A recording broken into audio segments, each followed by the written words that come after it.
오늘 여호수아 2장 8절부터 14절까지 말씀을 중심으로 믿음으로 이끌어가는 복된 인생, 이와 같은 제목으로 함께 은혜를 나누기 원합니다. 여러분, 전쟁에서 가장 중요한 것이 무엇이라고 생각하십니까? 무기가 중요하다고 생각하시죠? 근데 무기가 중요하다고만 생각하시는 분들은 아직 초보 단계입니다. 무기가 중요하지만 그러나 전쟁에서 더 중요한 게 있는데 그것은 바로 병참, 즉 보급입니다.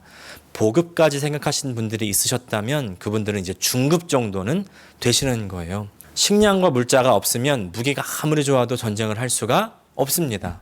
그런데 아무리 무기와 보급이 좋아도 이 한 가지가 없으면 말짱 도루묵입니다.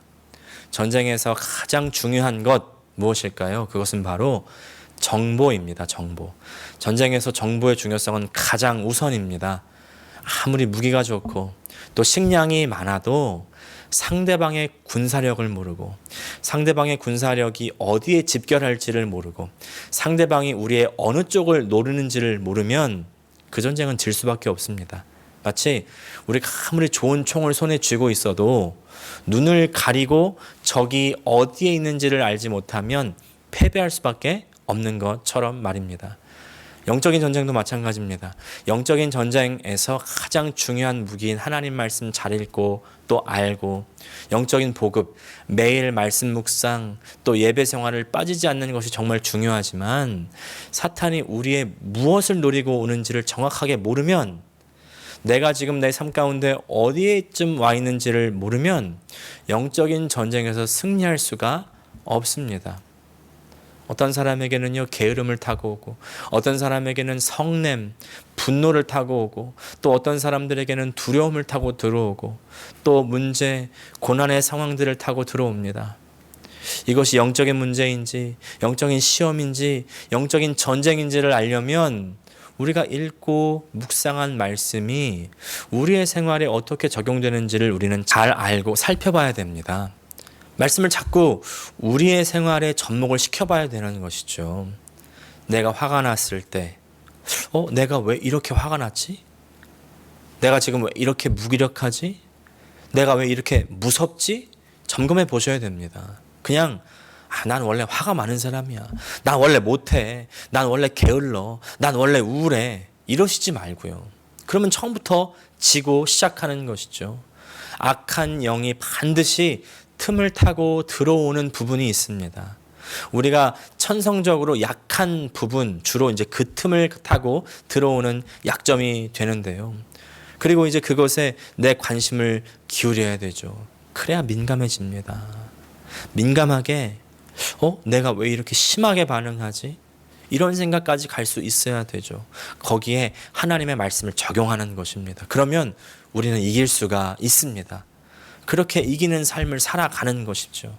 안 그러면 말씀은 말씀이고 내 삶은 내 삶이고 이렇게 분리된 삶을 살면요 내 삶에는 아무런 능력도 없고 그래서 자꾸 지고 그러면 신앙생활이 재미가 없고요 할 동력을 잃게 되는 겁니다. 하나님 말씀은 살았고 운동력이 있습니다. 반드시 역사합니다.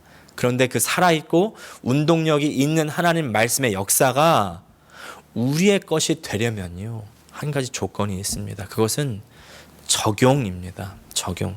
내 삶을 그 안에 투영시키고 비교해보고 대입해봐야 됩니다. 그 말씀대로 살려고 노력도 해야 됩니다. 그런 노력이 없으면 우리 신앙은 아무리 말씀을 잘 알고 예배를 잘 참석해도 우리의 삶은요 비실비실한 겁니다. 힘이 없습니다.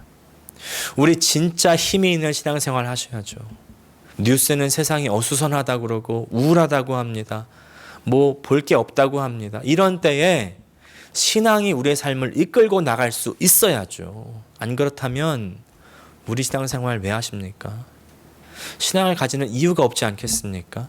그런 의미에서 오늘의 말씀은요 우리에게 정말 중요합니다. 오늘은 라합에 대한 이야기입니다. 라합은요 우상을 섬기는 아모리족 속의 여인입니다. 이방 여인. 거기에다 라합에게는 항상 꼬리표처럼 따라다니는 호칭이 있죠. 바로 자신의 직업이었던 기생입니다. 기생 라합. 오늘 세번역 본문에 보니까 창녀로 번역했습니다. 창녀. 1절 말씀입니다. 세번역으로 보겠습니다. 눈의 아들 여호수아가 시딤에서 정탐꾼 2사람을 보내며 일렀다. 가서 몰래 그 땅을 정탐하여라. 특히 여리고성을 잘 살펴라. 그들은 그곳을 떠나 어느 창녀의 집에 들어가 거기에서 묵었다. 그 집에는 이름이 라합이라고 하는 창녀가 살고 있었다. 이제 학자들에 따라서 라합이 창녀는 아니었다. 여관 주인이었다. 이런 해석을 좀 하고 있는데, 이제 라합의 그 성경에서 위치를 봤을 때 좀 잘 봐주고자 하는 그런 노력이죠. 근데 사실 꼭 그렇지만은 않습니다. 당시에 여관 주인이라고 해서 창녀 역할을 하지 않은 것은 아니죠. 오히려 더 많은 성적인 매매가 있었을 겁니다. 여리고성 안의 사람뿐만이 아니라 바깥 사람들이 마음껏 드나들 수 있는 곳, 음식도 팔고 술도 팔고 그리고 성까지도 파는 곳. 그래서 사람들이 모이는 곳입니다. 사람들이 모이면 사람 사는 이야기들이 모이죠. 그리고 사람 사는 이야기 속에 세상이 어떻게 돌아가는지가 모입니다. 그게 이제 신문이고 뉴스입니다. 당시의 신문과 뉴스가 바로 라합이 일하던 곳이죠. 그리고 당시 최고의 핫한 뉴스는 바로 이스라엘의 소식입니다. 이스라엘이 그 옛날 40년 전에 이집트에서 나왔다는 소식은 들었는데 그때도 한참 핫했었죠. 당시에 어떻게 10가지 재앙 그리고 홍해가 갈라지는 그런 대사건을 통해서 이집트에서 탈출했는지를 서로 말하면서 저 엄청난 대강대국 이집트를 완전히 초토화시켰구나. 그러면서 나왔구나. 앞으로 이 중동 지역에서 이스라엘의 새로운 강자로 등극했구나. 이랬었는데 그 이후로 행적이 조금 불분명한 겁니다. 그러다가 이제 최근에 다시 떴죠. 2장 10절 말씀입니다. 당신들이 이집트에서 나올 때에 주님께서 당신들 앞에서 어떻게 홍해의 물을 마르게 하셨으며 또 당신들이 요단강 동쪽에 있는 아모리 사람의 두 왕 시혼과 옥을 어떻게 전멸시켜서 희생제물로 바쳤는가 하는 소식을 우리가 들었기 때문입니다. 여리고가 있는 바로 동쪽, 요단강 동쪽에 당시에 위세를 떨치던 아모리 왕 시혼 그리고 바산 왕 옥이 있었습니다. 시온이라는 사람은 이제 요단강 동쪽의 남쪽 땅을 다 정복했는데 이쪽 땅은 처음에 이 이스라엘 족속이 12 정탐꾼을 보내서 겁을 집어먹었던 그 거인족의 땅입니다. 바로 아모리 사람들이 거인족이었는데 그래서 이 시온에게는요 거인족의 왕, 아모리의 왕이라는 별명이 붙은 겁니다. 그래서 아모리 왕 시온. 그리고 또 이 바산 왕 옥은요 여리고 동쪽 중에서도 북쪽 땅을 통합했던 사람입니다. 또 역시 아모리 출신입니다. 아까 아모리 사람들이 거인족이라고 말씀드렸죠. 이 사람이 그 거인족 속의 마지막 후손인데 침대가요. 이 사람이 썼던 침대가 4m 80cm에 달했다고 합니다. 또 여러 가지 기록들을 통해서 이 사람의 키가 약 4m에 달했을 것이다. 이렇게 추정을 하고 있습니다. 실제로 이 사람이 썼던 침대가 유물로 지금도 보존이 되고 있는데요. 지금 무슨 말씀 드리고 있는 거냐면 아모리 거인족들의 왕 시혼 또 바산 왕 옥 다 당대 영웅들이고 이 중동 지역의 이름을 날렸던 엄청난 인물들인데 그런 영웅들을 물리쳤던 사람이 바로 40년 전에 이집트에서 탈출했던 그 이스라엘이라는 것입니다. 지금 중동의 호사가들 입에 최고로 핫하게 오르내리는 사람들 지금 이 이스라엘 사람들이고 그리고 그 이스라엘이 지금 자기네 그 여리고성 바로 코앞까지 들이닥친 것이죠. 이때 여리고 사람들이 느꼈을 감정이 무엇이었을까요? 아마 어떤 재해가 다가온다 이런 느낌 아니었을까요? 이렇게 말씀을 드려보겠습니다. 제가 2018년에 이제 우리 교회에서 사역을 막 시작했을 때입니다. 몇 개월이 지나지 않아서 지금 이맘때였던 것 같아요. 한여름에 그 토요일이었는데 기상 예보를 듣습니다. 우리 섬에 허리케인이 온다는 겁니다. 그것도 카테고리 5 허리케인 레인입니다. 2005년도에 미국 뉴올리언스에 상륙해서 엄청난 피해를 줬던 허리케인 카트리나가 카테고리 5였죠. 이 소식을 들으니까 어때요? 겁이 덜컥 나는 겁니다. 우리 교회 날아가면 어떡하지? 당시에 지붕에 이제 싱글 몇 개가 날아가 있었는데 지붕이 다 들려 날아가면 어떡하지? 그래서 집에도 못 가고 교회를 지키면서 우리 교회 멤버들에게 전화를 걸었어요. 오늘 내일 허리케인이 그 카트리나처럼 카테고리 5 허리케인이 온다는데 예배를 취소해야 되지 않을까요? 그랬더니요, 다들 받으시면서 좀 얼떨떨하게 전화를 받으시는 거예요. 이렇게 말씀하십니다. 아마 괜찮을 거예요. 그런데 목사님이 걱정되시면 그렇게 하세요. 전화를 했던 모든 분들이 다 하나같이 이렇게 말씀하시는 겁니다. 너무 태연하신 거예요. 그래서 속으로 이분들이 도대체 왜 이러지? 허리케인이 카테고리 5인데 이게 엄청난 허리케인인지를 모르시나? 이해가 안 가는 겁니다. 저는 교회에서 막 이런저런 준비를 하고 당시 교회 지붕에서 비가 샜기 때문에 큰 대화를 준비해 놓고 만반의 준비를 하고 기다립니다. 다음 날이 됐습니다. 비바람이 왔을까요? 안 왔을까요? 네, 구름이 걷히고요. 해가 뜨는 겁니다. 얼마나 허탈하든지요. 물론 이제 다른 섬들은 피해가 막심했죠. 근데 우리 쪽에는 해가 뜨고 비도 거의 안 온 겁니다. 그 다음 주에 우리 황 목사님이 허허 웃으시면서 그러세요. 목사님, 우리 오하우 섬은요, 허리케인이 보통 빗나가더라고요. 제가 있었던 40여 년 동안에 한 번 정도 왔을까? 거의 안 오고 비껴가거나 소멸합디다. 그렇게 말씀하시는 겁니다. 저도 이제 그 다음부터요, 허리케인이 온다는 뉴스를 들을 때 어떻게 됐을까요? 네, 처음처럼 그렇게 경계를 하지 않게 되었습니다. 허리케인이 온다고 하면 벌써 딱 우리 섬에는 비껴가겠지. 우리는 괜찮겠지. 이런 생각이 드는 거예요. 이제 허리케인이 온다고 예배를 취소하지는 않습니다. 담대함이 좀 생겼죠. 아마 여리고 성에 있었던 사람들도 비슷한 감정을 느꼈지 않았을까 싶습니다. 지금 이 여리고 성이라는 곳이 지리학적으로 봤을 때 약 BC 8000년 전부터 높은 성벽을 쌓고 사람들이 거주하던 곳이라고 합니다. 그리고 1000년 이상 그렇게 거주했던 증거들이 있답니다. 그리고 여호수아 시대였던 이 BC 16세기 경에는요, 이미 대단한 요새였습니다. 외벽에는 12m나 되는 큰 벽이 둘러쳐져 있었고요. 또 거기서 제방을 지나서 또다시 이 7, 8m나 되는 내벽으로 둘러쳐져 있는 겁니다. 벽이 2개나 되는 거죠. 지금 무슨 말씀을 드리는 거냐면 여리고성은 쉽게 말해서 난공불락의 요새라는 겁니다. 이 난공불락의 요새를 바탕으로 지지 않는 전투를 계속 해왔던 이 여리고, 그렇다고 한다면 이제 그 엄청난 시혼과 옥을 물리쳤던 그 이스라엘이 자기 쪽으로 진격해 온다고 했을 때 한편으로 겁은 좀 났겠지만 또 다른 편으로 이번에도 좀 별일 있겠어. 조금 더 고생은 할 수 있겠지만 이번에도 별일 없이 지나가겠지. 이길 수 있겠지. 이길 거야. 이런 복합적인 마음이요. 똑같은 소식을 접하고도 저처럼 어떤 사람은 겁을 집어먹고 두려움에 떨겠지만 또 다른 사람들은 예전에도 잘 됐는데 이번에도 잘 되겠지. 이런 마음.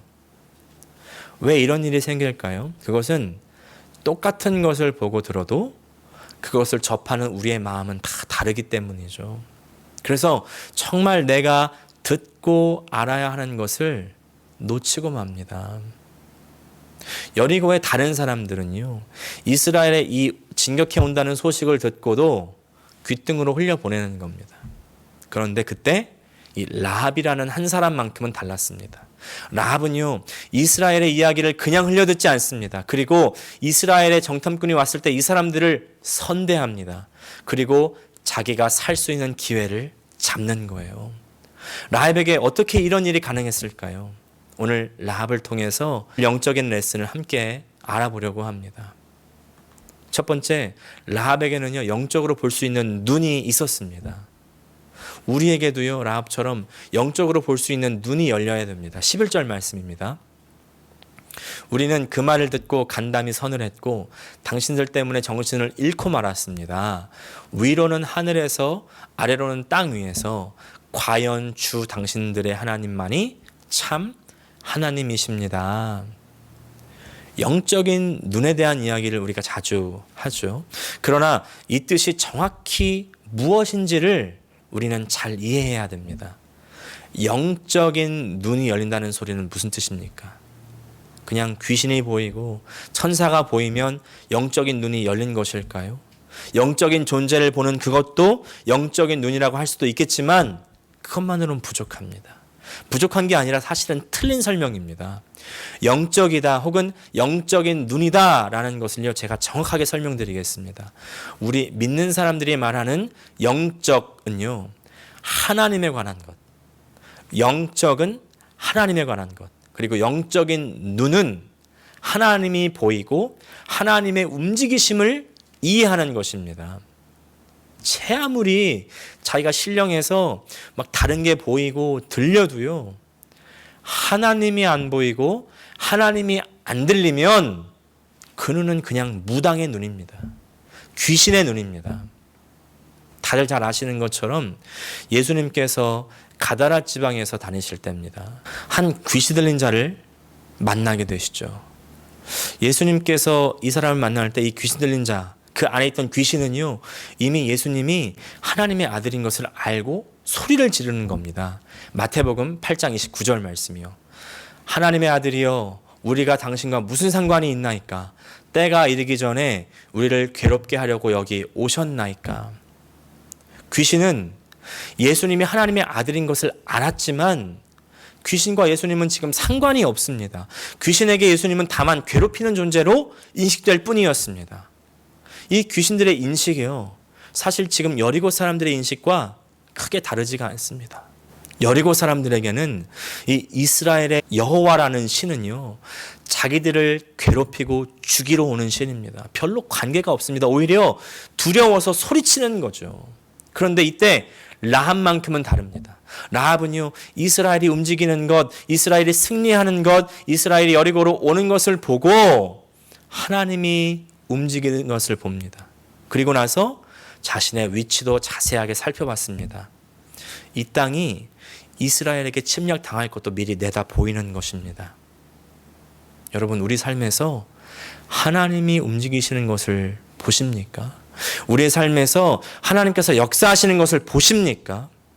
그러기 위해서는요 우리는 자세히 살펴봐야 됩니다. 무엇을요? 먼저 하나님 말씀을 살펴보고요.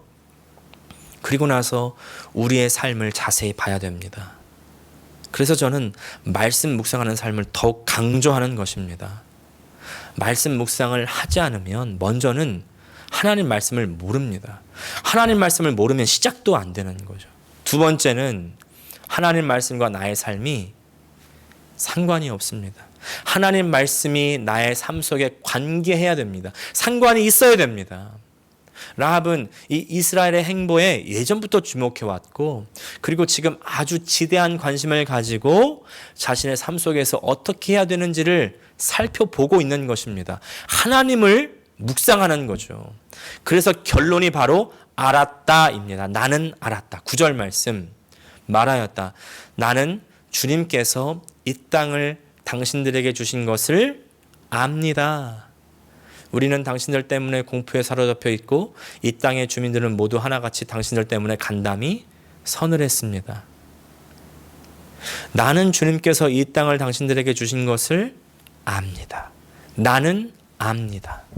이 압니다라는 말은 야다라는 히브리어입니다. 야다라는 말에는요 경험해서 안다는 뜻이 있고 그래서 깨닫는다는 의미입니다.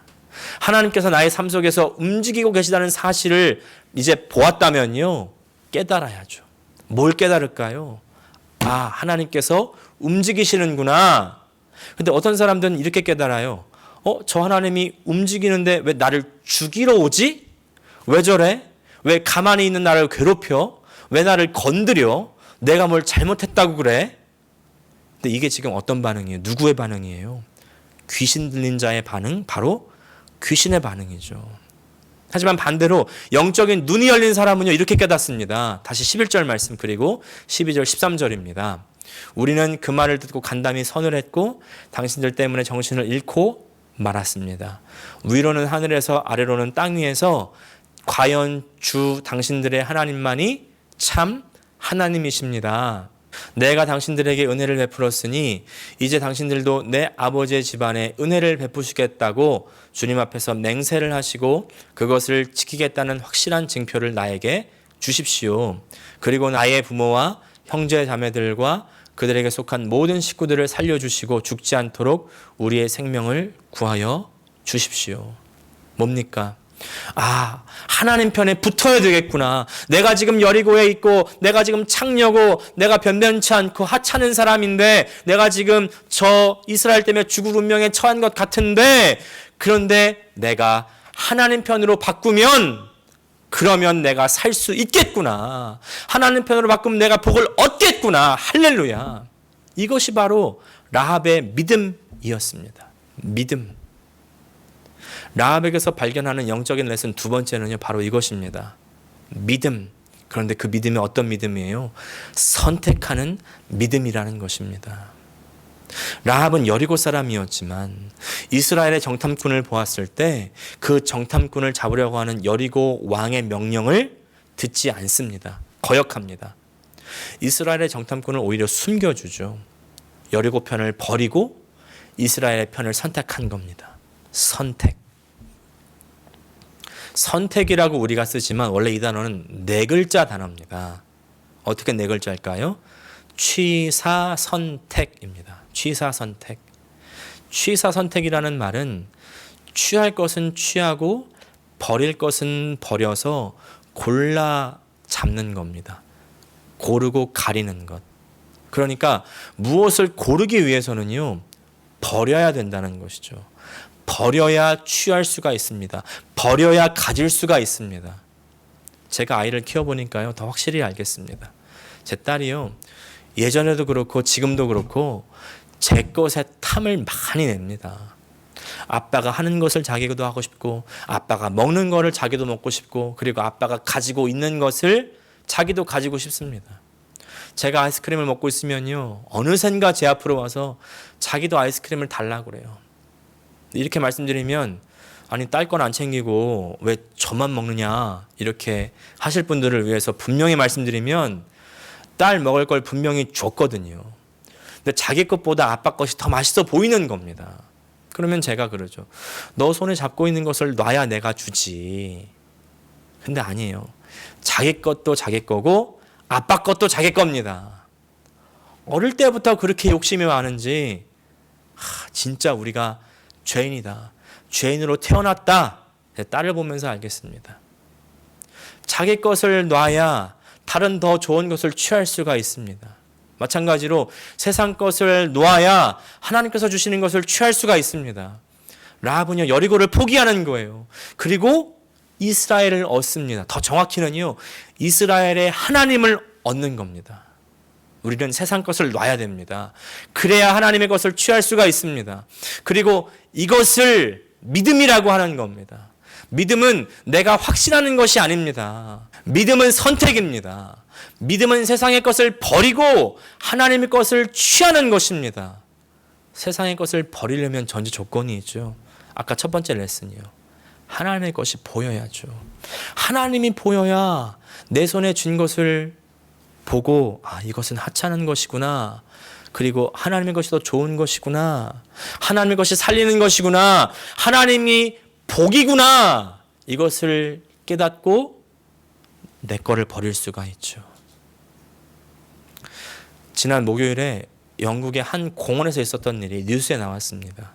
영국에 가을이 오려면 아직 한 달이나 남았는데 근데 한 공원에는 노랗고 빨간 바짝 마른 잎들이 바닥에 가득하다는 겁니다. 이른바 false autumn, 가짜 가을이라는 이 현상이 나타난 겁니다. 이 현상이 나타난 이유는요. 계속되는 폭염 가운데 나무가 수분과 영양 상태를 유지하기 위해서 나뭇잎을 의도적으로 떨어뜨리는 현상이랍니다. 이게 나무의 생존 전략인 것이죠. 이렇게 우리의 신앙도요, 취사 선택, 이것이 바로 생존이 걸린 문제라는 것입니다.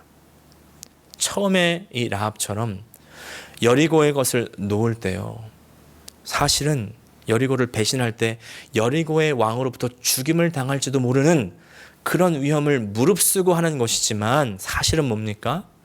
여리고의 왕을 놓지 않았다면 이스라엘의 하나님으로부터 진짜 멸망당할 그런 위기에 놓여 있었던 것이죠. 오히려 여리고를 버렸기 때문에 하나님으로부터 버림을 당하지 않을 수가 있었던 것입니다. 아까 뉴스에 나왔던 나무가요, 엄청난 그 폭염 속에서 나뭇잎을 놓지 않고 오히려 그 나뭇잎과 더불어 화려함을 자랑하고 있었다면 그 폭염 속에서 나무는요, 고사되고 말았을 겁니다. 우리가 세상의 것을 놓으면 이 세상의 것이 없어서 위험에 빠질 것 같은데, 세상의 것을 오히려 놓지 않으면 영적으로 고사되는 겁니다. 놓아야, 버려야 진짜 살 수 있습니다. 하나님의 것을 취하고 세상의 것을 놓는 것, 그것이 바로 믿음입니다. 오늘 말씀 마무리합니다. 오늘 우리는요, 라합의 믿음을 봅니다. 라합은 비록 창녀로서 가장 천대받는 사람, 가장 낮은 위치에 있는 사람이었지만, 라합은 그 이스라엘의 동향을 보면서 동시에 하나님의 살아계심을 보고 하나님의 역사하심을 보는 사람이었습니다. 그래서 하나님께 붙어야 되겠다고, 하나님의 편에 서야 되겠다고 선택하는 사람이었습니다. 그리고 여리고에 속한 모든 것을 과감하게 버렸습니다. 그렇게 믿음으로 행동했던 라합, 자신이 살 뿐만 아니라 자신의 가족도 살죠. 그리고 자신의 후손 중에 다윗 왕이 나타납니다. 그렇게 믿음의 가문에 속하게 되는 거예요. 그리고 그게 끝이 아니라 결국 그 다윗의 줄기를 통하여 예수님께서 이 땅에 오시는 그 길에 라합이 동참하게 되는 것입니다. 오늘 하나님 말씀을 보시면서 이 세상과 내 삶을 관통하며 역사하시는 그 하나님의 움직이심을 보시는 눈이 열려지시기를 축복합니다. 하나님께서는 운행하고 계십니다. 지금도 역사하십니다. 하나님 말씀을 매일 내 삶에 적용하셔야 됩니다. 하나님께 대하여 민감해야 됩니다. 우리 하나님은요, 나를 괴롭히려고 오시는 분이 아니십니다. 나를 정복하고 다스리려고 오시는 분이 아니시고 하나님 편에 붙는 자들을 살리시고 구원하십니다. 우리 앞에 아무리 저런 대재앙, 어떤 죽음의 질병, 나를 곧장 죽일 것만 같은 그런 문제들이 나를 가로막고 있다고 할지라도, 그러나 지금 세상에 속했던 그 마음을 버리고 하나님 편을 선택할 때, 그때 내 죽음의 저주라고 생각했던 그것이 오히려 축복으로 변화될 것입니다. 그것이 바로 믿음의 역사입니다. 우리 믿음의 역사를 이해하다, 깨닫고 체험하며 아셔서 믿음으로 이끌어가는 복된 인생을 다 사시는 우리 모든 성도들 되시기를 간절히 축복합니다. 기도하겠습니다. 하나님 아버지, 오늘 저 라합의 선택하는 믿음을 봅니다. 믿음은 내가 느끼는 감정이나 나의 확신함이 아니라 바로 버리는 것이라고 오늘 말씀하시는 주님, 내가 세상의 것을 버리고 하나님 것을 더 취하기 위하여 먼저 하나님을 볼 수 있는 영적인 눈이 열려지게 하여 주시옵소서. 아버지, 말씀은 말씀이고 내 삶은 내 삶인 그런 이분법적인 이원론적인 삶을 더 이상 살지 않게 도와주시고, 하나님 말씀을 보면서 그 말씀으로 나의 삶에 적용해서 그 말씀이 나에게 어떻게 역사하시고 이 세상에서 어떻게 움직여 가시는지를 온전히 깨달으며, 그것에서 하나님을 보고 하나님을 보며 나의 것을 내놓고 하나님 선에, 하나님 편에 서는, 하나님을 선택하는 우리 모든 복된 인생 다 되게 하여 주시옵소서. 예수님의 이름으로 기도합니다. 아멘.